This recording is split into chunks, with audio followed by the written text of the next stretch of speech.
తెలుగు శ్రోతలందరికీ నమస్కారం అండి. మన అలనాటి కథలు ఎవర్ గ్రీన్ స్టోరీస్ ఛానల్కి మీ అందరికీ స్వాగతం. మీనా నవల వింటున్నామండి. రచన శ్రీమతి ఎద్దనపూడి సులోచనారాణి గారు. ఇక ఆలస్యం చేయకుండా మనం కథలోకి వెళ్ళిపోదామండి. వీడియో చూసిన వెంటనే లైక్ చేసి షేర్ చేసి తప్పకుండా సబ్స్క్రైబ్ చేసుకోండి. మన ఛానల్ని బెల్ ఐకాన్ యాక్టివేట్ చేసుకోండి. తాయారమ్మ లేచింది. పైకి వెళ్ళే ప్రయత్నం మానుకున్నాను. నేను అక్కడ ఉన్న పెద్ద సోఫాలో కూర్చున్నాను. చెప్పులు వదిలి సోఫా క్రిందకి తోసేశాను. తర్వాత సోఫాలో గొడవైపుకి తిరిగి పడుకున్నాను. నేను ఊహించిందే నిజమైంది. తాయారమ్మ తుమ్ముతూనే హాల్లోకి వచ్చింది. అదేమిటి అమ్మాయి గారా ఇక్కడ పడుకున్నారు అంటూ నన్ను పలకరించింది. నేను నిద్రపోతున్నట్టు కదల్లేదు, మాట్లాడలేదు. బయటకు వెళ్ళిన తాయారమ్మ, అరే బాబుగారు వరండాలో నిద్రపోతున్నారే అనుకుంటూ లోపలికి రావటం వినిపించింది. 10 నిమిషాల తర్వాత నాకు గాఢమైన నిద్ర పట్టేసింది. ఉదయమే పెద్ద పెద్ద గరిటెలు పుచ్చుకొని 4 వంట బ్రాహ్మణులు రావటంతో ఇంట్లో సందడి ప్రారంభమైంది. రేపు జరగబోయే ప్రధానానికి అమ్మ ఈరోజే ఇంట్లో స్వయంగా స్వీట్లు చేయించడానికి నిశ్చయించుకుంది. సోఫాలో పడుకుని ఉన్న నేను బద్ధకంగా లేచాను. వంట బ్రాహ్మణుల్లో ఒకతను హెడ్ కాబోలు. తను పిఠాపురం జమీందారు గారి ఇంట్లో ఒకసారి వంట చేసినప్పుడు వాళ్ళు మెచ్చుకొని సువర్ణ కడియం బహుమతి ఇచ్చిన వైనం చెబుతున్నాడు. అమ్మ తాయారమ్మతో మాటలు తగ్గించి పని త్వరగా అయ్యేలా చూడు అంటూ కసరటం వినిపించింది. నేను లేచి దొడ్లోకి వచ్చాను. అప్పటికే అక్కడ 2 గాడిపోయి తవ్వుతున్నారు. అమ్మ స్నానానికి బాత్రూంకి వెళ్ళింది. నేను వంటగదిలోకి తొంగి చూశాను. తాయారమ్మగారు పని హడావిడిలో సర్కస్ చేస్తున్నట్టు నడుస్తోంది. తాయారమ్మగారు, మీరు రాజుని మలక్పేట అంటూ సందేహంగా అడిగాను. ఆవిడ ఆ మాట వినగానే గుడ్లు చిత్రంగా తిప్పుతూ, వెళ్ళలేదండి. రాత్రి అమ్మగారు పడుకోబోయే ముందు మళ్ళీ ఏం ఆలోచించారో ఏమో నన్ను పిలిచి ఆ అమ్మాయిని ప్రస్తుతానికి ఇక్కడే ఉండని అన్నారు. నాకు కూడా అదే నచ్చింది. ఇలాంటి నక్కజిత్తుల వాళ్ళని మన కళ్ళ ఎదుట ఉంచుకోవడమే మంచిదనుకోండి అంది. దాదాపు గంట గడిచింది. నాన్నగారు కాఫీకి డైనింగ్ రూమ్లోకి వస్తే నేను దొడ్లోకి, ఆయన పైకి మేడ మీదకి వెళితే నేను క్రింద తాస్చారం చేసి ఆయనతో ముఖాముఖి ఎదురుపడకుండా తప్పించుకున్నాను. అమ్మ నాన్నగారు ఎక్కడికో వెళ్ళడానికి సిద్ధమవుతున్నారు. బజార్లో వాళ్ళు ఇంకా కొనాల్సినవి ఏవో ఉన్నాయట. అమ్మ నాన్నగారిని సంప్రదించి ఏదో లిస్టు రాస్తోంది.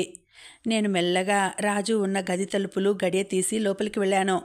రాజు మంచం మీద కూర్చొని ఉంది. గది తలుపులు తెరవగానే ఇటు చూసినది నన్ను చూడగానే ముఖం చప్పున తిప్పేసుకుంది. నేను దగ్గరికి వెళ్ళాను.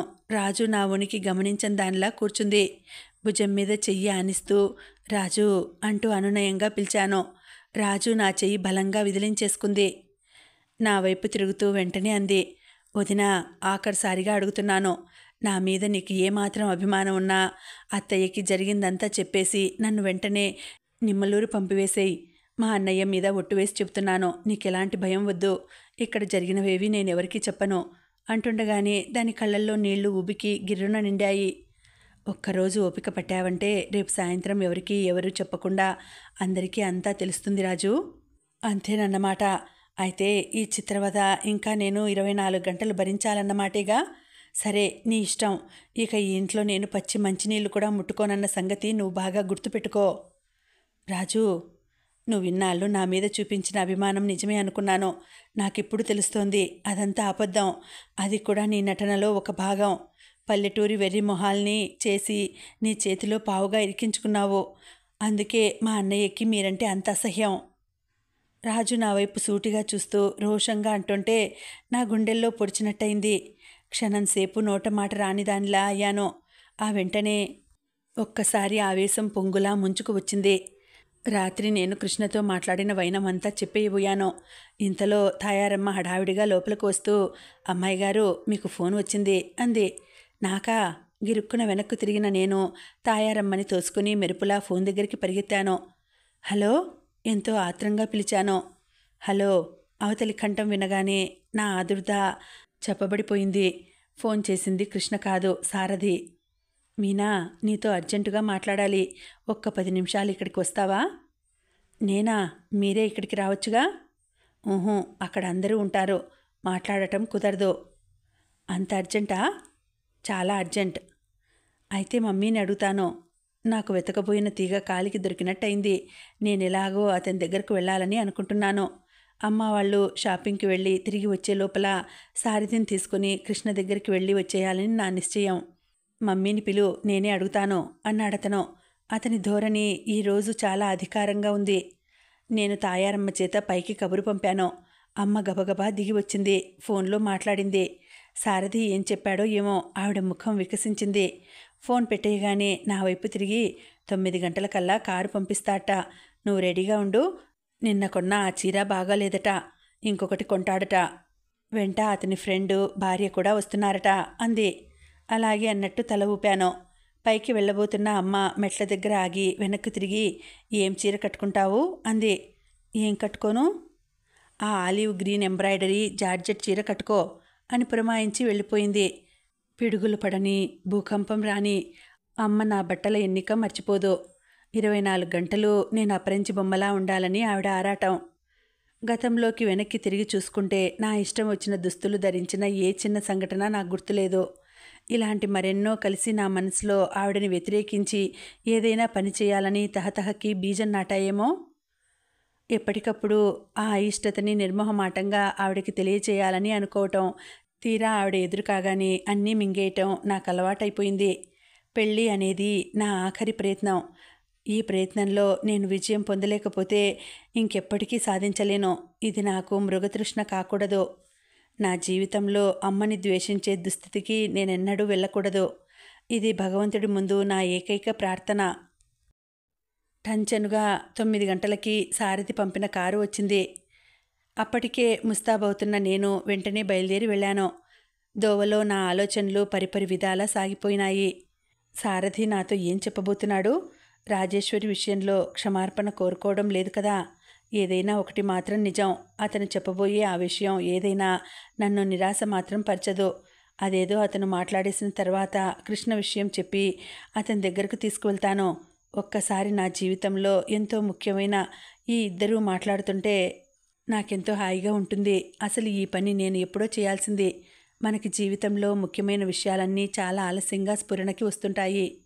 నేను వెళ్ళేసరికి సారథి బెడ్రూమ్లోనే ఉన్నాడు.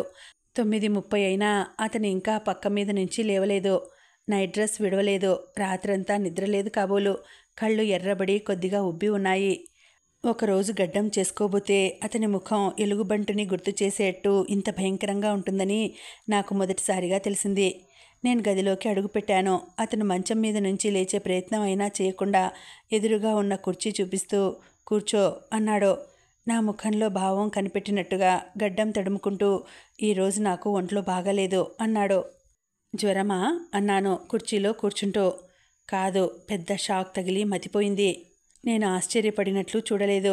రాజేశ్వరి వెళ్ళిపోవడం అతనికి షాక్ అని నాకు తెలుస్తూనే ఉంది. కుర్చీలో కూర్చున్న నేను గది కలియ చూశాను.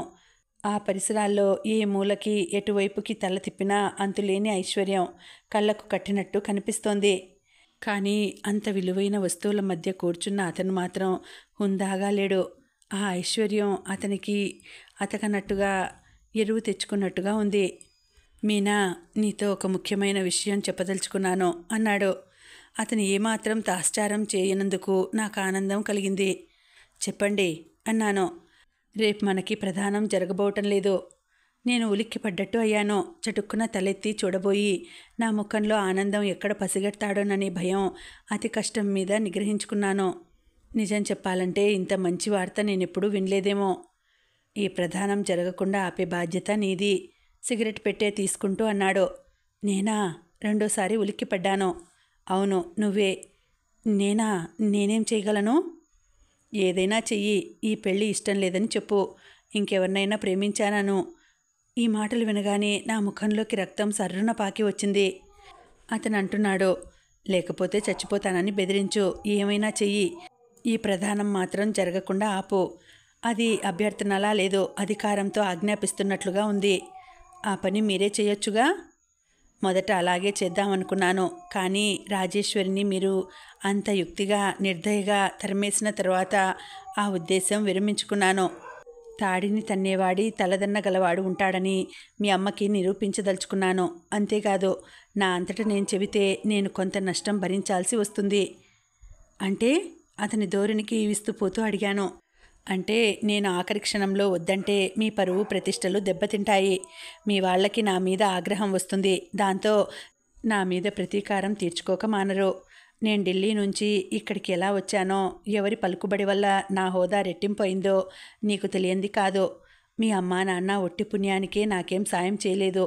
కాబోయే అల్లుడిననే ఆశతో అందలం ఎక్కించారు. ఇప్పుడు ఆ అందలంలో నీకు చోటు లేదంటే వాళ్ళు నన్ను వదులుతారా? చెప్పు కింద తేలులా నలపగలరు. మీనా, ఈ కాలంలో స్వలాభాపేక్ష లేకుండా ఎవరికి ఎవరు ఎలాంటి సహాయం చెయ్యరు. అందులో మీ అమ్మ, ఆవిడ తలుచుకుంటే ఏదైనా చేయగలదు. ఆవిడతో వైరం పెట్టుకుని తలక్రిందులు చేసుకునేటంత మూర్ఖుణ్ణి కాను నేను. నేను రెప్పవాల్చటం మర్చినట్టు అతని వైపే చూడసాగాను. అతను ఆ సమయంలో సభ్యత, సంస్కారం అనే ముసుగు విసర్జించి అసలు స్వభావం చూపిస్తున్నట్టుగా ఉంది. అతను మళ్ళీ అన్నాడు, నేనిలా కోరటంలో కేవలం నా స్వార్థమే కాదు, నీ మంచి కూడా ఉంది. ఎందుకంటావా? పీటల వరకు వచ్చిన పెళ్ళి ఆగిపోతే మగవాడిని అయిన నాకంటే ఆడపిల్లవైన నీకే కష్టం ఎక్కువ. నీకు మరో సంబంధం రావడం కష్టం. ఇది బెదిరింపా? సూటిగా అడిగాను. ఎలా అనుకున్నా నాకు అభ్యంతరం లేదు. నిర్లక్ష్యంగా వస్తోంది సమాధానం. హఠాత్తుగా మా మీద ఇంత పగ దేనికి? చెప్పానుగా, రాజేశ్వరిని మీరు నిర్దయగా తరిమివేసినందుకు. ఈ మాట అమ్మతో సూటిగా చెప్పవచ్చుగా. ఈ పిరికితనం దేనికి? నేనెందుకు మిమ్మల్ని వదలాలి? నన్ను ఏం చేయలేని మీరు నోరులేని రాజేశ్వరి మీద మీ ప్రతాపం అంతా చూపించలేదు. ఏ ఉచ్చుతో నన్ను మీరు బంధించాలనుకుంటున్నారో ఆ ఉచ్చునే మీకు తగిలిస్తాను. నేను లేచి నిలబడ్డాను. సారథిలో మేకవన్నె పులిలా దాగి ఉన్న ఈ తెగింపులకి ఆశ్చర్యపోయాను. పాచికలు విసరటంలో ఇతను అమ్మని మించినవాడిలా ఉన్నాడు. ఇంతకంటే రాజేశ్వరి మీద అనురాగం బయటపెట్టి నన్ను సాయం చేయమని కోరి ఉంటే నేనెంతో సంతోషించి ఉండేదాన్ని. అతను నా వైపు చూస్తూ అన్నాడు, నువ్వు అనవసరంగా ఆవేశపడకు. ఇందులో నీకు జరుగుతున్న అన్యాయం ఏమీ లేదు. అతని గొంతు హఠాత్తుగా నమ్రతగా మారింది. మనం అలగా వాళ్ళం కాదుగా. అభిప్రాయ భేదాలు కలగగానే వీధిన పడి కొట్టుకోవడానికి, కోట్లాడుకోవడానికి పెద్ద కుటుంబాల వాళ్ళమయ్యే. ఏది జరిగినా గోప్యంగా జరగాలి. ఆ గోప్యం అనే మాటలో కావలసినంత వ్యంగ్యం ఉంది. నాకు అతన్ని బాగా రెచ్చగొట్టాలనిపించింది. మీరు కోరినట్టు నేను చేయకపోతే అన్నాను. నేను బయటపడాల్సి వస్తుంది. నేను బయటపడడం అంటూ వస్తే మీ అమ్మా నాన్న జన్మలో ఇక వీధి ముఖం చూసే ప్రాప్తం ఉండదు. అంటే మీ ఉద్దేశం? నువ్వు మర్యాదగా చెబితే సరి, లేకపోతే ఆఖరి క్షణంలో నిన్ను నేను తిరస్కరిస్తాను. కారణం ఏం చెప్పగలరు మీరు? తాపీగా అడిగాను. ఏదైనా చెప్పగలను. నీ ప్రవర్తన మంచిది కాదని తెలిసింది అంటాను. నిన్ను బాంబే బజార్లో కలిసిన నీ చిన్ననాటి స్నేహితుడికి నీకు సంబంధం ఉందంటాను. మీ అమ్మంటే మండిపడుతున్న మా పిన్ని నాకు పూర్తి మద్దతు ఇస్తుంది. నా పళ్ళు పటపటలాడినాయి. ఆవేశంతో నా గుండెలు ఉవ్వెత్తున లేచిపడిసాగినాయి. Pool, idiot! అతన్ని చాచి చెంప పగలగొట్టాలనిపించింది. కానీ ఎలాగో నిగ్రహించుకున్నాను. ఇతను చెప్పినట్టు చస్తే చేయకూడదు అనిపించింది. అందుకే సగర్వంగా, ధీమాగా, ఖచ్చితంగా చెప్పేశాను. సరే, అదేమిటో నేను చూస్తాను. మీరు మమ్మల్ని ఏం చేయలేరు. మా కుటుంబ పరువు ప్రతిష్టలు అగ్నిలాంటివి. వాటిని కాటేయాలని చూసిన వాళ్ళు నిలువునా భస్మం అవుతారే తప్ప మాకేం హాని జరగదని మీరు త్వరలోనే తెలుసుకుంటారు. వస్తాను అంటూ గిరుక్కున వెనక్కు తిరిగి గబగబా గుమ్మం వైపు నడిచాను. పరువు ప్రతిష్టలు, చాలా పరుగుగల కుటుంబం. పాపం కూతురుగారు చిన్ననాటి స్నేహితుడు అని చెప్పే పెద్ద మనిషితో రాత్రంతా హోటల్ రూమ్లో గడిపితే తండ్రి వచ్చినా కూడా వెంట తీసుకువెళ్ళలేని అసమర్థుడు. ఈ మాటలు వ్యంగ్యంగా, పరుషంగా నా మీద పిడుగుల్లా వచ్చి పడ్డాయి. క్షణంసేపు నా కళ్ళు బయళ్ళు కమ్మినట్టయినాయి. గుమ్మం దాటబోతున్న నేను కళ్ళ ముందు చీకటి తెరలు కమ్మటంతో చప్పున తలుపు మీద చెయ్యి వేసి పట్టుకొని ఆగాను. పరువు, మా లావు గొప్ప పరువు. వెనక నుంచి అతని కంఠం హేళనగా, వెక్కిరింతగా వినిపించింది. నేను మెల్లగా నాలో శక్తినంతా కూడదీసుకొని వెనక్కు తిరిగాను. ఏమిటి మీరనేది? ఏమిటా? రాత్రి 11 గంటలకి నువ్వు ఒంటరిగా తాజ్మహల్ హోటల్లో ఆ కృష్ణారావు గదికి వెళ్ళలేదు. అరగంట తర్వాత మీ నాన్న వచ్చి కూడా నిన్ను ఇంటికి పిలిచి తీసుకువెళ్ళలేని మాట అబద్ధమా? రాత్రంతా నువ్వు అతనితో గడిపి తెల్లవారుజామున ఇంటికి వెళ్ళిన మాట కాదనగలవా నువ్వు? అవును, కానీ ఇదంతా మీకెలా తెలుసు? ఎలా తెలుసా?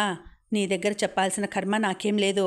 రాజేశ్వరి వెళ్ళిపోయిందనగానే మతిపోయిన నేను స్టేషన్కి వెళ్తే రైలు అప్పటికే వెళ్ళిపోవడంతో ఇంటికి తిరిగి రావడం ఇష్టం లేక ఒంటరిగానే ఉంటే పిచ్చెక్కుతుందేమోననే భయంతో కార్డ్స్ ఆడడానికి ఆ హోటల్లో దిగిన ఒక పంజాబీ ఫ్రెండ్ రూముకి వెళ్ళాను.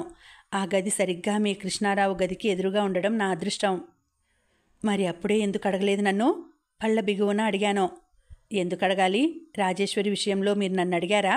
ఎంత మర్యాద నటించారు? మీనా, చెబుతున్నాను, రేపు ఈ ప్రదానం జరగడానికి వీల్లేదు.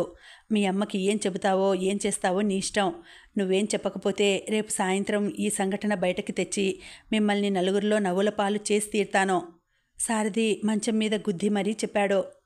నేను వెనక్కి తిరిగాను. నా కళ్ళ ముందు ఏవేవో దృశ్యాలు గబగబా తిరుగుతున్నాయి. నాకు తెలుసు, సారథి మా మీద కోపంతో అన్నంత పని చేసి తీరుతాడు. అమ్మని ఎదిరించలేని పిరికిపంద ఆయన. అతను నన్ను బెదిరిస్తున్నాడు. గబగబా పరుగులాంటి నడకతో బయటికి వచ్చిన నేను అక్కడ సిద్ధంగా ఉన్న కారులో కూలబడ్డాను. అక్కడే నిలబడి ఉన్న డ్రైవర్ నన్ను చూడగానే చప్పున వచ్చి డ్రైవింగ్ సీట్లో కూర్చున్నాడు. పోనీ అన్నాను. నా మెడ దగ్గర నుదుటి మీద చిరు చెమటలు అలుముకోసాగినాయి.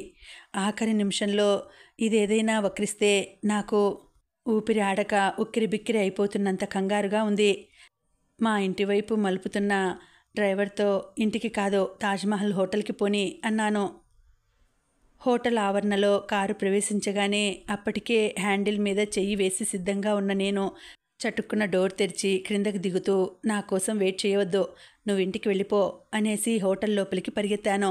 అక్కడ పైకి వెళ్ళటానికి సమయానికి లిఫ్ట్ కూడా సిద్ధంగా లేదు. దానికోసం ఆగే ఓపిక లేని నేను మెట్ల మీద నుంచి గబగబా పైకి వెళ్ళాను. ఆదుర్దాతో భయంతో నా నాలుక తడారిపోయినట్టయింది. కృష్ణ రూమ్లో అడుగుపెట్టేసరికి ఆయాసంతో నా నోట్లోంచి మాట రానంత పని అయింది. గది తలుపులు తెరిచే ఉన్నాయి. నేను వెళ్ళేసరికి కృష్ణ ఇంకెవరితోనో కూర్చొని మాట్లాడుతున్నాడు. నన్ను చూడగానే మాట మధ్యలో ఆపేసి ఆశ్చర్యంగా లేచి వస్తూ, మీనా అన్నాడు. అక్కడ అపరిచిత వ్యక్తి ఉండడంతో నేను ఇబ్బందిగా చూశాను. కృష్ణ ఇది గమనించినట్టుగా, ఇతను నా ఫ్రెండ్ మధు మీనా అంటూ పరిచయం చేశాడు. ఓ, అతను నా గురించి విన్నవాడిలా సంభ్రమంగా లేచి నిలబడి నమస్కరించాడు. నేను అతనికి ప్రతి నమస్కారం చేయలేదు. కృష్ణ వైపు చూస్తూ, నేను నీతో అర్జెంటుగా మాట్లాడాలి అన్నాను. కృష్ణ నా వైపు ఆదుర్దాగా చూశాడు. నా వాలకం అతనికి విచిత్రంగా ఉన్నట్టుంది. నేను బయటకు వెళ్ళనా? మధు అడిగాడు. అవసరం లేదు, కూర్చో. మీనా, లోపలికి రా అంటూ కృష్ణ డ్రెస్సింగ్ రూమ్లోకి దారితీశాడు. నేను లోపలికి వెళ్ళగానే ఏమిటి అన్నాడు. సారథికి నేను రాత్రంతా ఇక్కడ ఉన్న సంగతి తెలిసింది. కృష్ణ కళ్ళు చురుగ్గా అయినాయి. రేపు జరగబోయే ప్రధానం జరగదంటున్నాడు అనేశాను. అలా అని మీ అమ్మకి చెప్పాడా? ఊహు, నన్ను పిలిచి చెప్పాడు అని కంటే బెదిరించాడు అంటే బాగుంటుంది. ఇక నువ్వు ఆలస్యం చేస్తే లాభం లేదు. రేపు సాయంత్రం లోపల మన వివాహం జరిగేలా చూడాలి. అతని కనుబొమ్మలు కొద్దిగా పైకి లేచినాయి. ఇంత త్వరగానా? అదెలా సాధ్యం? నువ్వు తలుచుకుంటే సాధ్యం కానిది ఏదీ ఉండదు. రేపు సాయంత్రం లోపల నేను నీ దాన్ని కాకపోతే ఇక ఈ జన్మలో కాలేను. మీనా, నువ్వు చాలా ఆవేశంలో ఉన్నావు. ఆవేశమా? కాదు, ముమ్మాటికి కాదు. నా భయం నీకు అర్థం కాదు. అర్థమయ్యేలా ఎలా చెప్పాలో నాకు అసలే తోచటం లేదు. నువ్వు దయ ఉంచి తర్కానికి దిగవద్దు ప్లీజ్. సరే అయితే నీ ఇష్ట ప్రకారమే, కానీ నేను ఈ సాయంత్రమే మాట్లాడతాను. నాన్నగారితోనా? ఎందుకు? ఏమని? నీ మొహన్లా ఉంది. ఎందుకేమిటి? నాన్నగారికి మన విషయం చెబుతావా? గుండెల మీద చెయ్యి ఆనించుకుంటూ అడిగాను. చెప్పకుండా ఎలా? అమ్మకి తెలియకపోయినా పర్వాలేదు, తర్వాత నేను నచ్చ చెప్పగలను. కానీ మామయ్యకి తెలియకుండా ఎలా? ఎవరికీ తెలియటానికి వీల్లేదు. ముఖ్యంగా నాన్నగారికి అస్సలే తెలియకూడదు. ఇది నా అభ్యర్థన. కాదు, షరతు. నువ్వు నాన్నగారికి ఈ విషయం తెలియచేయాలని చూశావంటే నేను నీ చుట్టుపక్కల ఎక్కడా ఉండను. కృష్ణ చకితుడైనట్లుగా నా ముఖంలో భావాలు చదవటానికి ప్రయత్నిస్తున్నట్టుగా నిలబడిపోయాడు. నేను అతని చెయ్యి నా చేతుల్లోకి తీసుకున్నాను. బ్రతిమలాడుతున్నట్టుగా అన్నాను. నువ్వు సంకోచాలు సందేహాలు అవతల పెడతావు కదూ? క్షణంసేపు తదేకంగా నా ముఖంలోకి చూసిన అతను చేతుల్ని మృదువుగా విడిపించుకొని వెళ్ళి కిటికీ దగ్గర నిలబడ్డాడు. 5 నిమిషాలు గడిచాయి. నేను అతని దగ్గరగా వెళ్ళి భుజం మీద చెయ్యి వేశాను. నువ్వు నీ నిర్ణయం చెప్పటం ఆలస్యం చేసిన కొద్దీ నాకు భయం ఎక్కువ అవుతుంది. నేను ఏరి కోరి నీ జీవితంలోకి బలవంతంగా ప్రవేశిస్తున్నాను. భవిష్యత్తులో ఎప్పుడైనా వెనక్కి తిరిగి చూసుకుంటే నేను సాహసించాను అనే ఆనందం ఈ క్షణం జ్ఞాపకంగా మిగిలేటట్టు చెయ్యి. అతను మాట్లాడలేదు. నేను మళ్ళీ అన్నాను. ఏమిటి నీ సందేహం? మనం మాట్లాడుకోవాల్సినవన్నీ రాత్రి ముగిశాయని నేను అనుకుంటున్నాను. నా నమ్మకం వమ్ము చేయుగా? కృష్ణ అప్పటికి జవాబు చెప్పలేదు. నాకు రోషం వచ్చేసింది. జవాబు చెప్పు, మాట్లాడవేం? కోరి వచ్చిన ఆడపిల్ల చులకన అనే సామెత నా పట్ల నిజం చెయ్యకు. ఇవన్నీ మనసు విప్పి చెప్పానని నన్ను సిగ్గులేని దానిగా భావించటం లేదుగా నువ్వు? కృష్ణ చివ్వున నా వైపు తిరిగాడు. అతని ముఖం ఉత్తేజంగా ఉంది. నా 2 చేతులు తన గుప్పెట్లోకి తీసుకున్నాడు. మీనా, నువ్వు కనిపించినప్పుడల్లా నన్ను సుడిగాలిలా ఉక్కిరి బిక్కిరి చేస్తూనే ఉన్నావు. జీవితంలో సవాలు ఎదుర్కోవటం అంటే నాకిష్టమే. కానీ ఇంత పెద్ద సవాలుగా నువ్వు నా జీవితంలోకి వస్తావని నేను కలలో కూడా అనుకోలేదు. భయపడుతున్నావా? నిజంగానే భయపడుతున్నాను. భవిష్యత్తులో ఎప్పుడైనా నువ్వు తొందరపడి ఈ నిర్ణయం తీసుకున్నావనే రోజు వస్తే ఆ క్షణంలో నేను జీవన్మృతుడిని అయినట్టే. నువ్వు అలా అనుకునే క్షణం రాదు. ఏ వాగ్దానం చేయమంటే అది చేస్తాను. అతను మాట్లాడలేదు. నేను ఆశించినట్టు ఏ వాగ్దానం కోరలేదు. క్షణం ఆగిన తర్వాత, సరే నీ ఇష్ట ప్రకారమే కానీ అన్నాడు. నిజంగానేనా? నిజంగానే. మనస్ఫూర్తిగా అంటున్నావా? మనస్ఫూర్తిగానే అంటున్నాను. మన మధ్య సాక్షిగా ఇంకెవరైనా ఉంటే బాగుంటుందేమో. సాక్షా? నా మాటలకి మించిన సాక్ష్యం ఇంకేం కావాలి? నా తృప్తి కోసం నువ్వు మరోలా అనుకోకు. మీ ఫ్రెండ్కి చెప్పేయకూడదు. ఇప్పుడేగా ఎవరికీ చెప్పొద్దని షరతు పెట్టావు. పట్టుపడ్డట్టు చూశాను. అంటే నీ ఉద్దేశం? నసిగాను. నాకు అర్థమైందిలే. కృష్ణ నా ముక్కు పట్టి ఊపాడు. తర్వాత సరే రా అంటూ చేయి పట్టి యువతలకి లాక్కువచ్చాడు. మధు అంటూ ఆగిపోయాడు. కారణం, అప్పటికే మధు గది గుమ్మానికి అభిముఖంగా నిలబడి ఉన్నాడు. క్షమించాలి, మీరు మెల్లగా మాట్లాడటం లేదు. నాకంతా వినిపించింది అన్నాడు. రక్షించావు. నాకు సగం బాధ తప్పింది మధు. మీనా నేను రేపు వివాహం చేసుకోవడానికి మాట ఖరారు అయింది. దానికి నువ్వు సాక్షివి అన్న కృష్ణ నా వైపు చాలా అన్నట్టు చూశాడు. శుభం, కంగ్రాచ్యులేషన్స్. కానీ పెళ్ళి ఎక్కడా? అదే ఇంకా నిర్ణయం కాలేదు. రేపు ఆదివారం రిజిస్ట్రార్ ఆఫీస్ ఉండదు. నేను నిరాశగా ముఖం పెట్టాను. అది గమనించిన మధు వెంటనే అన్నాడు. రిజిస్ట్రార్ ఆఫీస్ లేకపోతే పెళ్లికి మార్గాలే లేవా? ఇక్కడికి 10 మైళ్ళ దూరంలో శాలమ్మ గుడి ఒకటి ఉంది. అక్కడ జరిగిన వివాహాలు శుభమయం అని ప్రతీతి. మీరు అక్కడికి వెళ్ళదలుచుకుంటే నా కారు ఇస్తాను. కృష్ణ నా వైపు చూశాడు. నేను అంగీకారం తెలిపాను. కొద్దిసేపు అయిన తర్వాత, రేపు గుడిలో శాస్త్రోక్తంగా వివాహం జరగడానికి అన్ని ఏర్పాట్లు చేసే బాధ్యత మధు స్వీకరించాడు. కృష్ణ, అతను మంచి స్నేహితులని ఆ కొద్దిసేపట్లోనే నేను గ్రహించాను. మధుని గుమ్మం వరకు సాగనంపి వచ్చిన కృష్ణ పరధ్యాసగా ఏదో దీర్ఘంగా ఆలోచిస్తున్నట్టుగా గది మధ్యలో నిలబడిపోయాడు. అతని ఆలోచన ఏమిటో నాకు అంతుపట్టలేదు. నువ్వు ఇచ్చిన మాట తప్పావా? చూడు మరి అన్నాను. ఇంకా నమ్మకం లేదా నీకు? ఇచ్చిన మాట తప్పే అలవాటు నాకెప్పుడూ లేదు, ఇప్పుడు లేదు. ఎప్పుడూ నిన్ను నిరాశపరచను, సరేనా అంటూ టేబుల్ దగ్గరకు వెళ్ళి కూర్చొని కాగితం కలం తీసుకొని రాయసాగాడు. ఏమిటిది? ఉత్తరం. ఎవరికి? ఒక్క నిమిషం ఆగు, నువ్వే చూద్దువు గాని. నేను ఆగలేకపోయాను. కొంపదీసి నాన్నగారికి కాదు కదా అనిపించింది. అతని వెనుకగా వచ్చి నిలబడి భుజం మీద నుంచి తొంగి చూశాను. త్వరగా రాస్తున్న అతని దస్తూరి నిలకడగా ఒకే రీతిగా ఉంది. అతను రాస్తున్నాడు. ప్రియమైన అమ్మకి. కృష్ణ నమస్కరించి వ్రాయినది. కొన్ని కారణాల వల్ల ఇక్కడ నేను అత్తయ్యకి మామయ్యకి తెలియకుండా మీనాని వెంటనే వివాహం చేసుకోవాల్సి వచ్చింది. వివాహం రేపే. ఈ ఉత్తరం తెచ్చిన అతనితో నువ్వు వెంటనే బయలుదేరి వస్తే రేపు ఇక్కడికి సమయానికి అందుకోగలవు. ఇల్లు వీరాయికి అప్పచెప్పి వెంటనే బయలుదేరి రాగలవు. నేను బాగా ఆలోచించి ఈ నిర్ణయానికి వచ్చాను. ఇది ఏమాత్రం తొందరపాటు కాదు.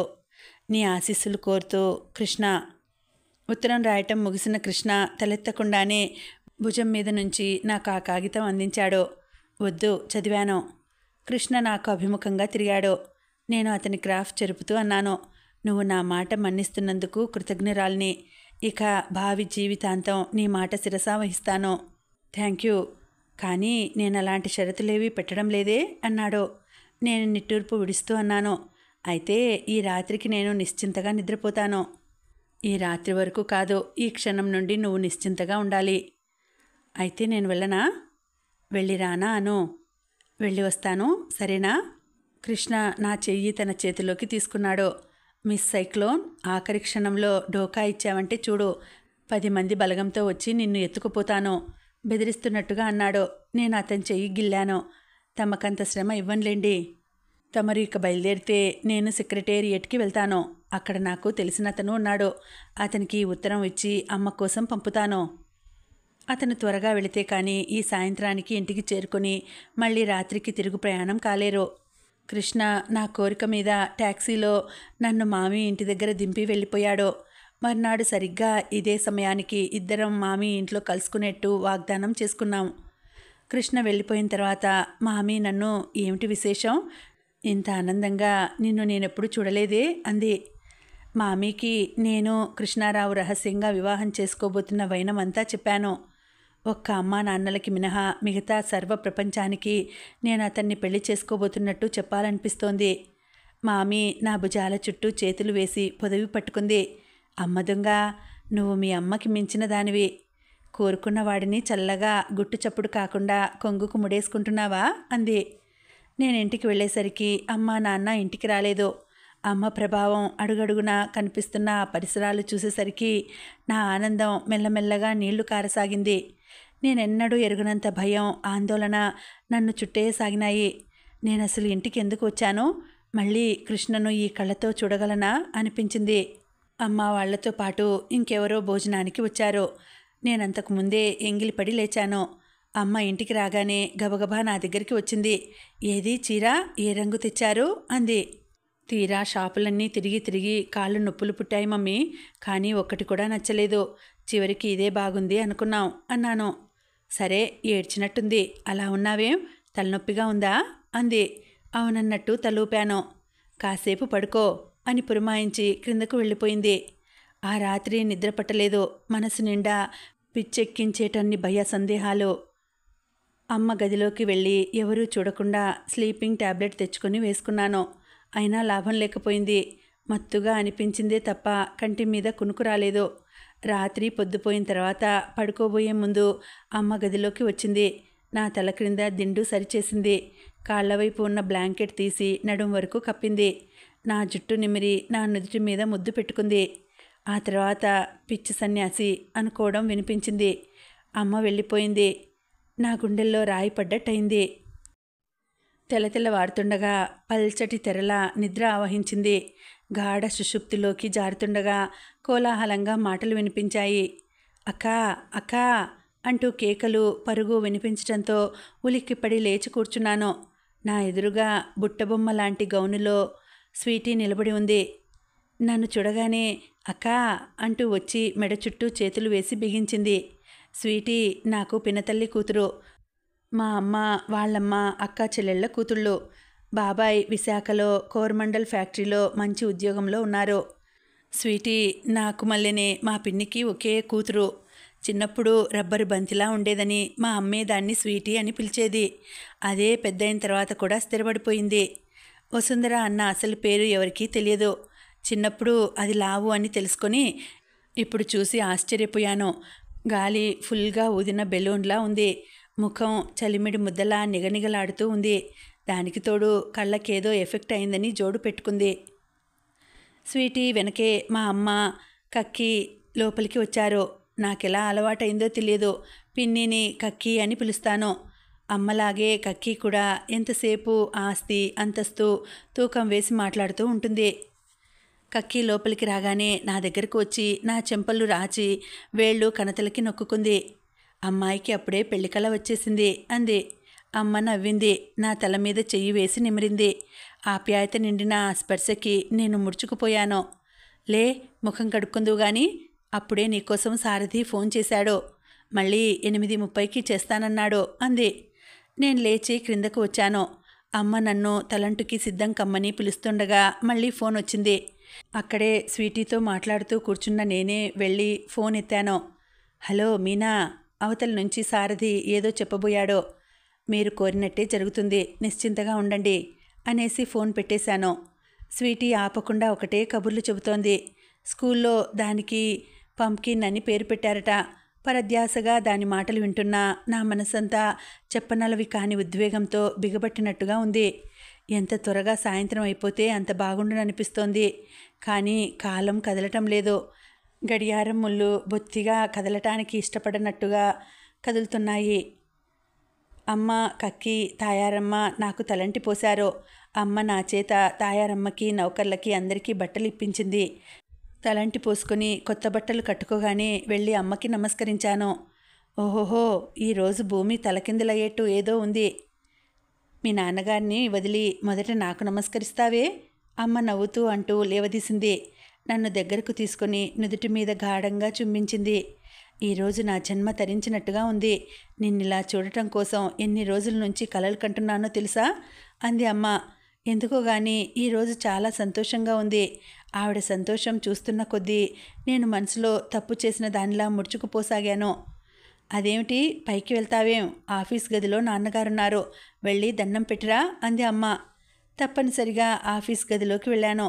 నాన్నగారి దగ్గరగా వెళ్ళాలంటే నా కాళ్ళు వణకసాగినాయి. అమ్మ ముందు నేనెంతైనా నటించగలను, కానీ నాన్నగారి ముందు చిన్న అబద్ధం కూడా ఆడలేను. ఆయనని బాధ పెడుతుందేమోనని ఏమాత్రం అనిపించినా అలాంటి ఆలోచనల జోలికి పోను. కానీ ఈరోజు కృష్ణ విషయంలో చాలా పొరపడ్డానని తెలుసుకున్నాను. నాన్నగారికి వాళ్ళంటే ఇష్టం ఉంది, కానీ ఎందుకో తెలియదు వాళ్లతో నా చనువు అంగీకరించడం లేదాయన. ఇది నాకు పెద్ద ప్రశ్నార్థకంగా ఉంది. నేను ఆఫీస్ రూమ్లోకి అడుగుపెట్టాను. బాబాయ్ కూడా అక్కడే ఉన్నారు. వాళ్ళిద్దరూ ఏదో మాట్లాడుకుంటున్నారు. అదిగో మీనా వచ్చింది అన్నాడు బాబాయ్. అప్పటికే నాన్నగారు నన్ను చూశారు.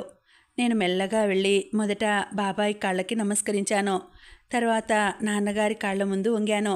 నాన్నగారు నా జబ్బల్ని గుచ్చిపట్టి లేవనెత్తారు. అప్రయత్నంగా ఆయన ముఖం వైపు చూశాను. ఆ కళ్ళల్లో ఎలాంటి నిరాదరణ కానీ కోపం కానీ లేవు. నాతో అన్నారు, అమలు, అత్తయ్య కోసం నిమ్మలూరు నిన్న మనిషిని పంపాను. బహుశా ఇప్పుడో ఇంకా కొద్దిసేపటికో వస్తుంది. కృష్ణను కూడా సాయంకాలం రమ్మని కోరాను అన్నారు. నా గుండెలు జల్లుమన్నాయి. కృష్ణని నాన్నగారు కలిశారా? కృష్ణ ఏమన్నాడు? మా విషయం చెప్పేశాడా? ఆదుర్ద ఉవ్వెత్తున తరంగాల్లా లేచిపడింది. కృష్ణని మీరు కలిశారా? కంగారుగా ఎలాగో అదిమి పట్టి అడిగాను. కలవలేదు. 2 సార్లు ఫోన్ చేస్తే దొరకలేదు. హోటల్కి వెళితే రూమ్ తాళం వేసి ఉంది. చీటీ వ్రాసి రిసెప్షన్లో ఇచ్చి వచ్చాను. అందులో తప్పకుండా రమ్మనమని రాశాను. కమలం కూడా వస్తున్న సంగతి రాశాను. వస్తాడు వాడు, నా మాట కాదనడు. ఈ విషయం రాజుకి కూడా చెప్పాను అన్నారు. అక్కడి నుంచి చప్పున కదిలి యువతలకి వచ్చేశాడు. నా గుండెల మీద పెద్ద పర్వతం మోస్తున్నంత భారంగా ఉంది. ఆఖరి నిమిషంలో నాన్నగారు యుక్తిగా అంతా తారుమారు చేసి అమ్మ కోరిక ప్రకారం ఈ సారథికి నన్ను కట్టబెట్టరు కదా అనిపించసాగింది. అందరితో పాటు అన్నం తిన్నాను. నేను చేస్తున్న ప్రతి పని ఈ ఇంట్లో ఆఖరు కదా అనిపించసాగింది. అన్నం తిన్న తర్వాత నా గదిలోకి వచ్చాను. కాగితం కలం తీసుకొని ముందు నాన్నగారి పేరిట మొదలుపెట్టి కొట్టేశాను. ఆ కాగితం చింపేసి వేరే మొదలుపెట్టాను. మమ్మీకి, నేను కృష్ణను పెళ్లి చేసుకుంటున్నాను. నీకు ఆశాభంగం కలిగిస్తే క్షమించవలేను. ఆ తర్వాత ఏం రాయాలో ఎంత ఆలోచించినా కుదరలేదు. చివరికి ఆ 2 వాక్యాలతోనే ముగించి సంతకం పెట్టేశాను. ఆ కాగితం నా వెంటే ఉంచుకున్నాను.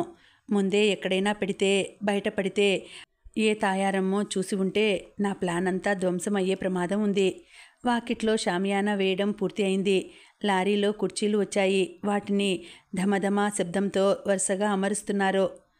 రంగులైట్ల వాళ్ళు వచ్చి రంగురంగుల బల్బులు తోరణాలుగా వెళ్లాడదీస్తున్నారు.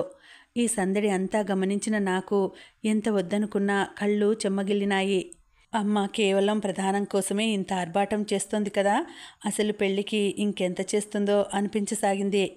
మా అమ్మ చాలాసార్లు తెలిసిన వాళ్లతోనూ, మిసెస్ లింగం లాంటి వాళ్ళతోనూ మీనా పెళ్ళి అనేది నాకు ఒక తీయటి కళ.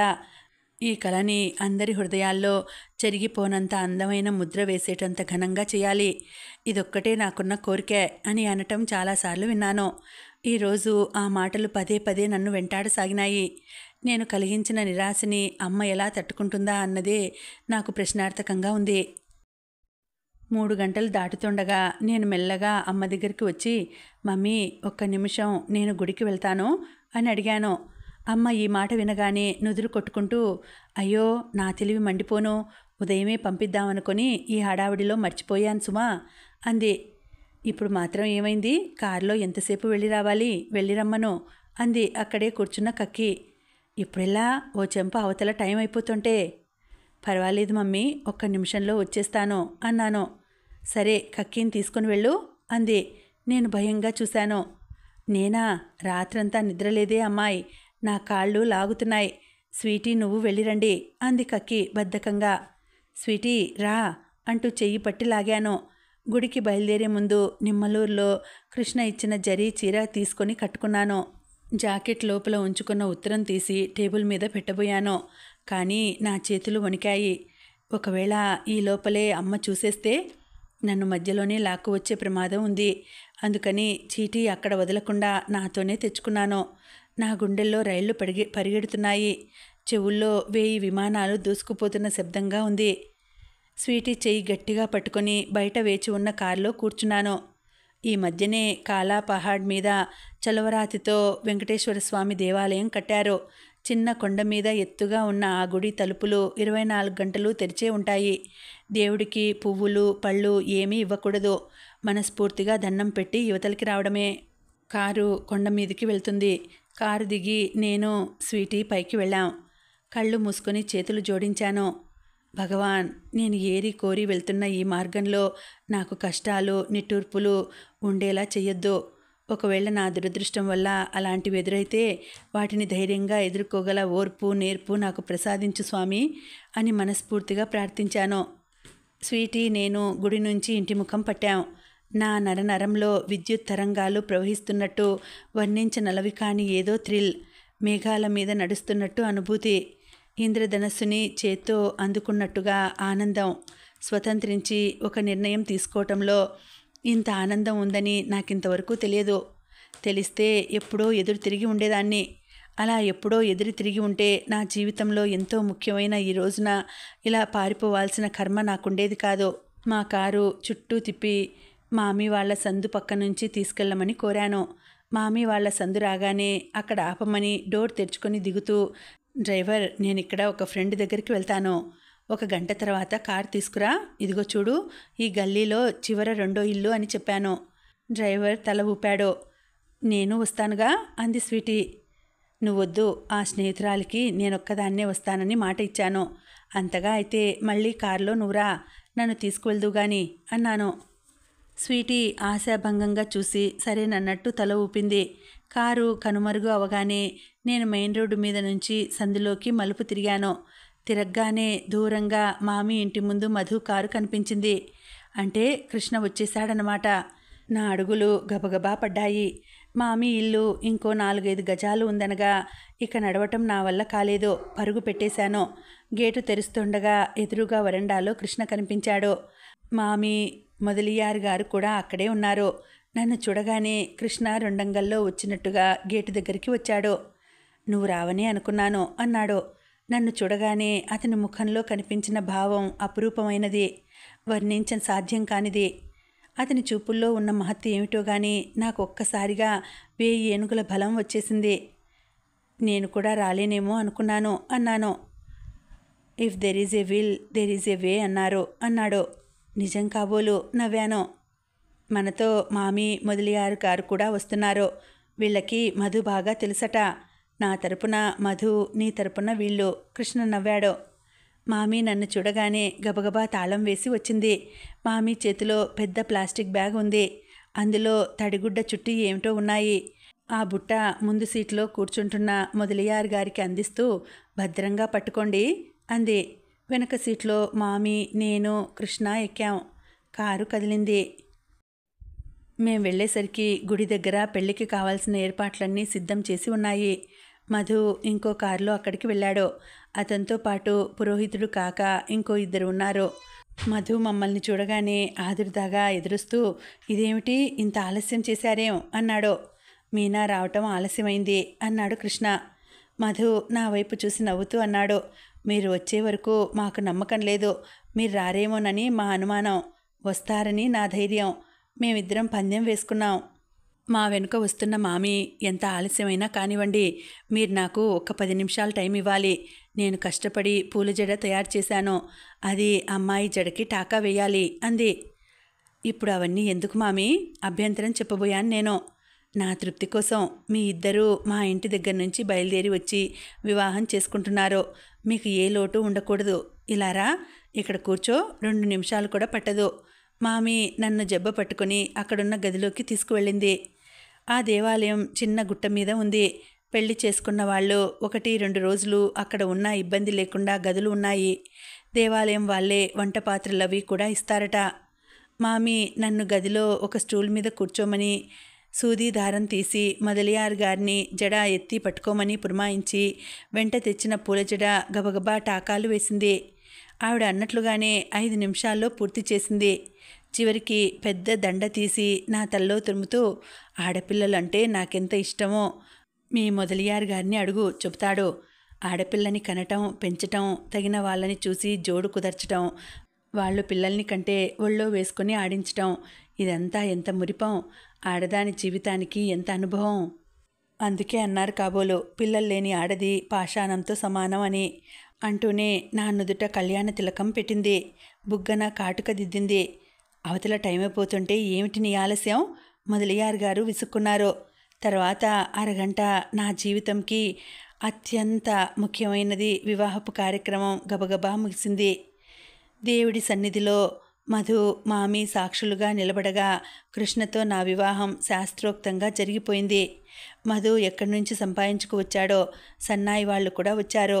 కృష్ణ మంగళసూత్రం పట్టుకొని నాకు అభిముఖంగా నిలబడినప్పుడు అతని చేతులు కొద్దిగా కంపించటం, నుదుటి మీద చిరు చెమటలు అలుముకోవటం నేను గమనించకపోలేదు.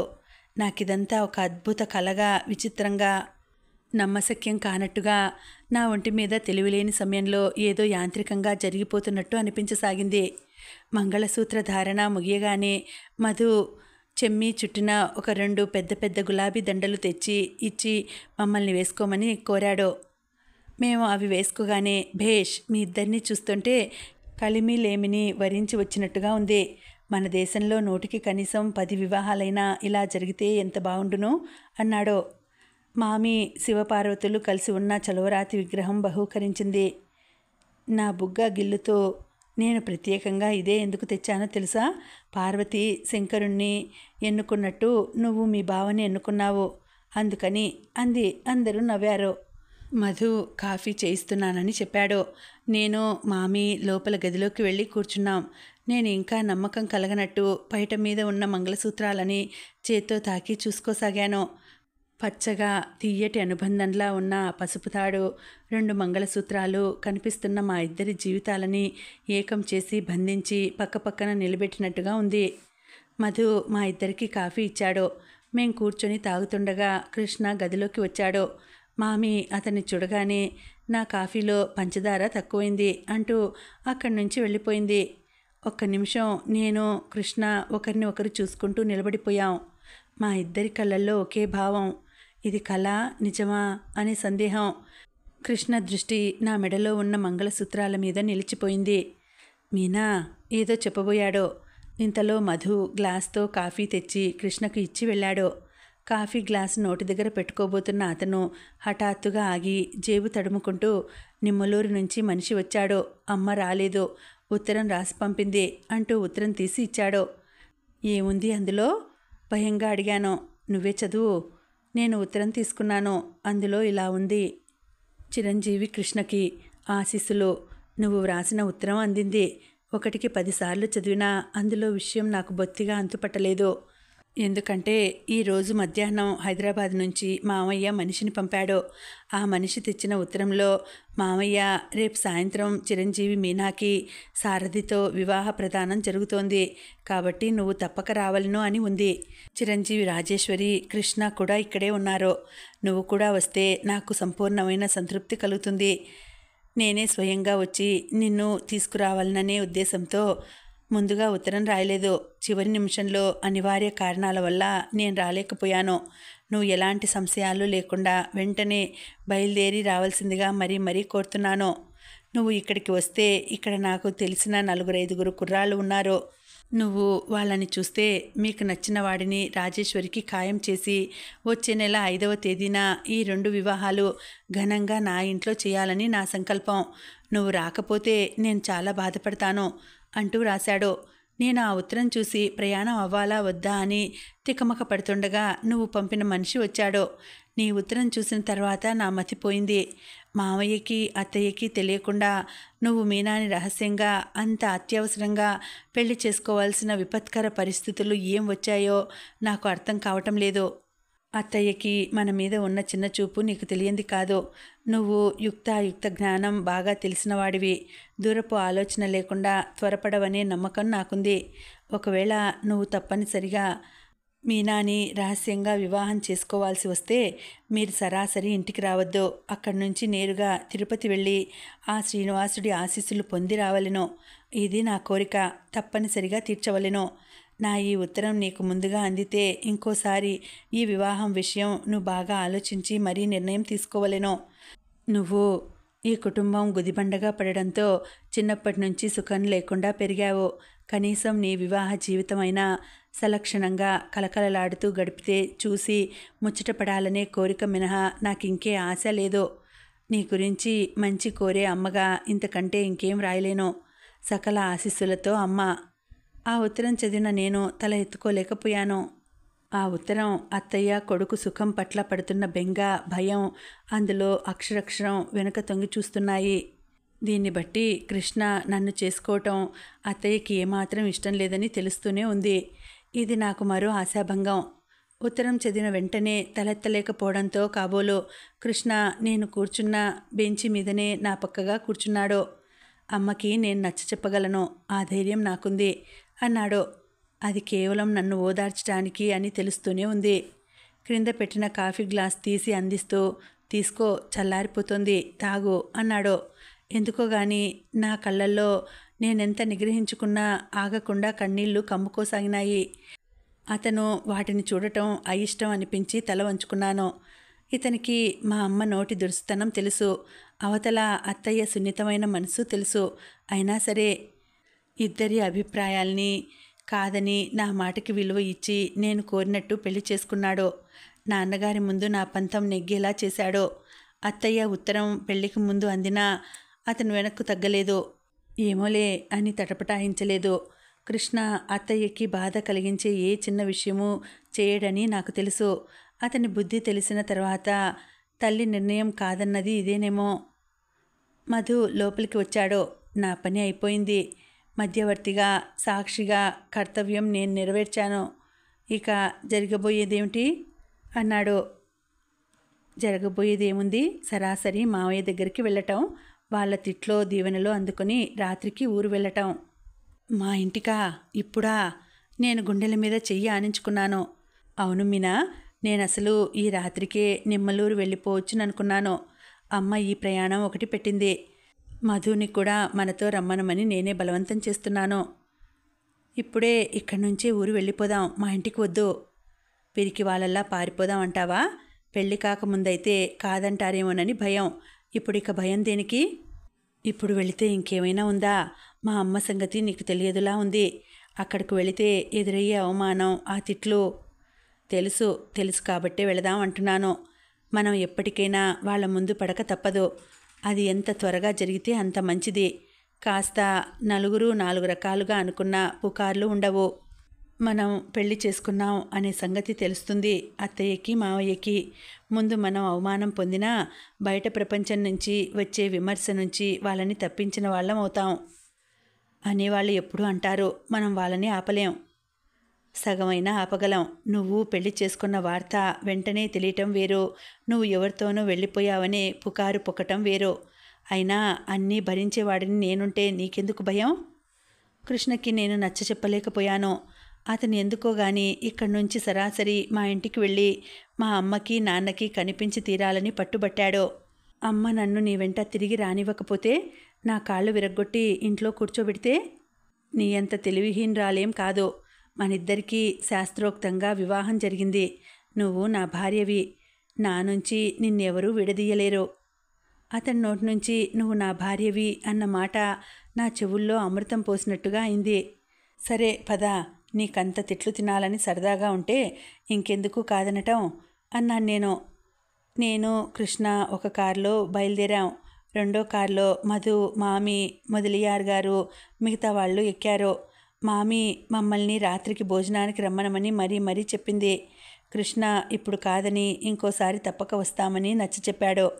మామి వెళ్లే ముందు నా చెవిలో రహస్యంగా, అమ్మని, ప్రస్తుతానికి నీ మొగుడికి డబ్బు దశకం లేదని మీ అమ్మ ఎగిరిపడినా తర్వాత అతని బుద్ధి వ్యక్తిత్వం చూసి రాజీ పడక మానదు.